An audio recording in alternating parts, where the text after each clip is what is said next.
My name's Ieuan the Lion Mackenzie. Right, so firstly, how's it going for you, lad?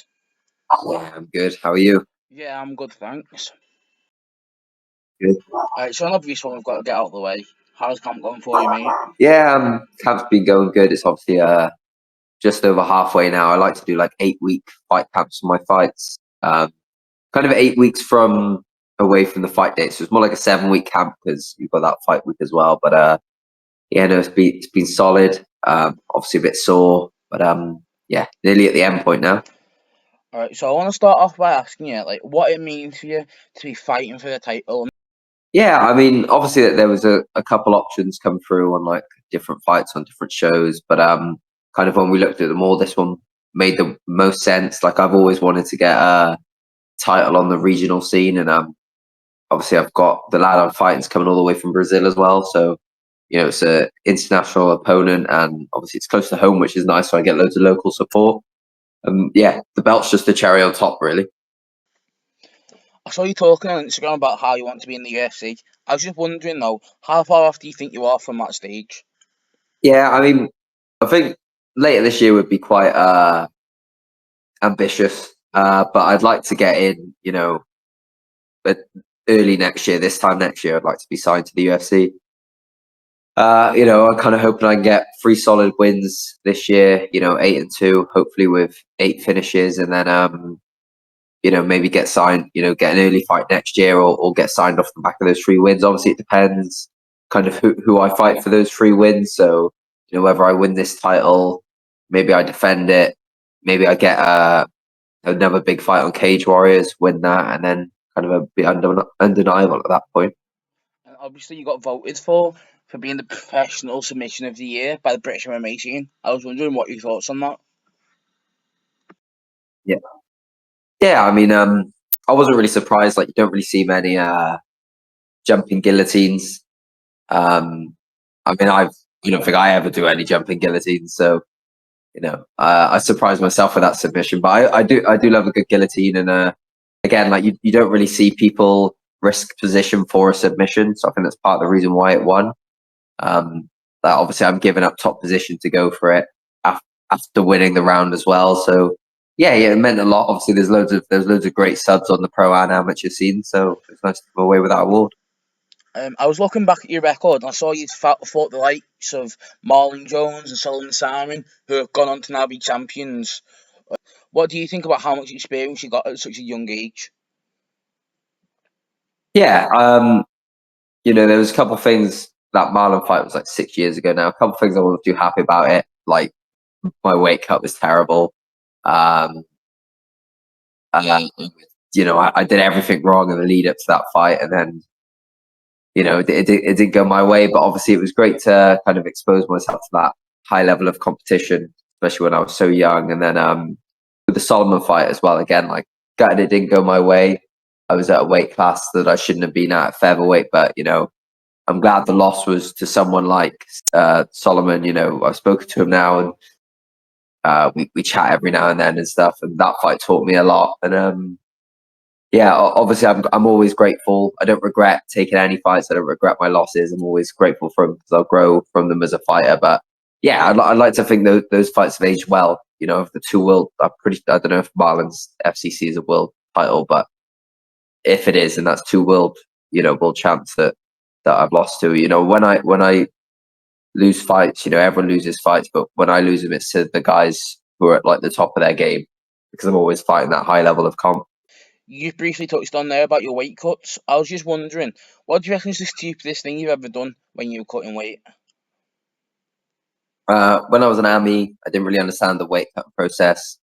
Um, so I would say I was just like starving myself to make weight, basically just like eating tiny portions of that and doing it all in like fat loss. So I'd end up getting really skinny. And it's not necessarily on the weight cut. The stupidest thing I ever did, and it's for the Marlon Jones fight, was I weighed in and then I went for a cooked breakfast and my stomach was fucked up so that he landed a body shot in the fight. I just fucking killed over in pain. So yeah, I never did that after. I learned a lesson that night. My stomach was fucked up for like that, literally from the weigh-ins the Friday morning all the way until the Saturday night until we fought. So yeah, bad. All right, so carrying on from that, Do you have any advice for amateurs or other fighters who necessarily haven't had so much experience with cutting weight? Yeah, I'd say if you're an amateur and especially if you're fighting same day, to do weigh-ins, you shouldn't be cutting any weight.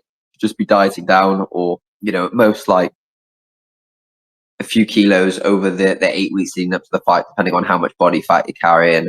Um, I don't think day before weigh-ins should be a thing for amateurs, but they are. Again, I wouldn't recommend people cut weight for those either. It's just stupid as an amateur, especially when you're so young. And when you go pro, get with a nutritionist. You can make a weight class you didn't think you could make, or maybe you're competing too low of a weight class. Nutritionist will kind of help you sort all that out. All right, so now looking back, you obviously started your MMA career back in 2017, 2018. In that time, what do you reckon has changed for you? Um, my mindset's always stayed the same. Like, I've always known I wanted to go to the UFC. I always knew I wanted to do this like for the rest of my life. Maybe I didn't realize that I could go full time with it when I was younger, or I didn't really think about any of that. But yeah, obviously it is my life now. I coach and I train full time, which I'm super grateful for. Um, and yeah, I guess my mindset towards training changed a little bit. I'm a little bit smarter at training than when I first started. I would just like train myself to the ground, and even now I still do it. Uh, but yeah, not a lot's changed mindset wise, but yeah, I'm just, I guess, super grateful to be able to do it full time now. All right, so next one. What do you reckon you'd be doing for a job if it wasn't for MMA? Yeah, if it wasn't for MMA, I'd probably just be working a bog standard office job. That's kind of what I was doing before I went full time. Kind of worked with my training, but again, it was still like 8.5 hours a day. I was stuck in an office. But yeah, I was never really super ambitious about like having a career or anything. All I ever wanted to do was train. Every time I had a job and it got in the way of training, I would just quit the job. So yeah, I'm just lucky that MMA found me. Otherwise, I'd probably just be like in the office all day, just doing a job I hate. And another thing I want to touch on, obviously you're very close with and you train every day with Mason Jones, who's obviously UFC fighter, Cage Warriors double champ. Yeah, I've known Mason. It's got to be about 10 years now. We train together like God, I want pretty much every day. I see him. Every daytime I see him, or I see him, or I train with him, and yeah, it's leveled up my game massively. He's a good kind of like goalpost to look at. It's like, look, if with small gym in South Wales, if Mason can do it, that means other people can do it too.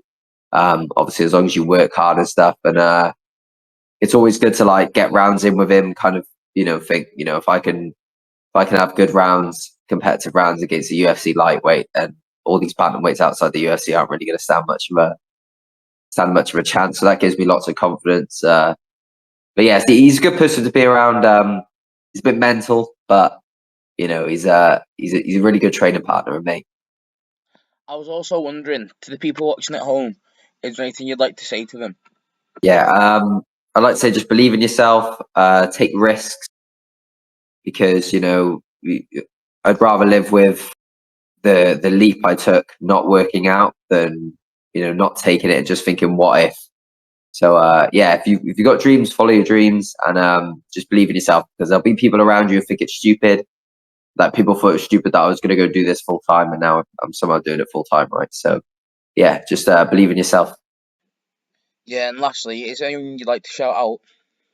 Yeah, I'll give a big shout out to my main sponsor, Next Gen Waste. They pretty much fund my camps, and not only that, just actually help me live without having to rely like on coaching and on fights as much. And obviously I've got a couple other sponsors like my strength coach, Grip Strength, PB Opticians. There's a couple others, I can't remember them all off the top of my head, but they are there anyway. They're all on my banner, on my t-shirt, and on my socials. So yeah, and obviously shout out to my teams, Celtic Pride and Craig Hughes Academy, and obviously all my coaches and training partners as well.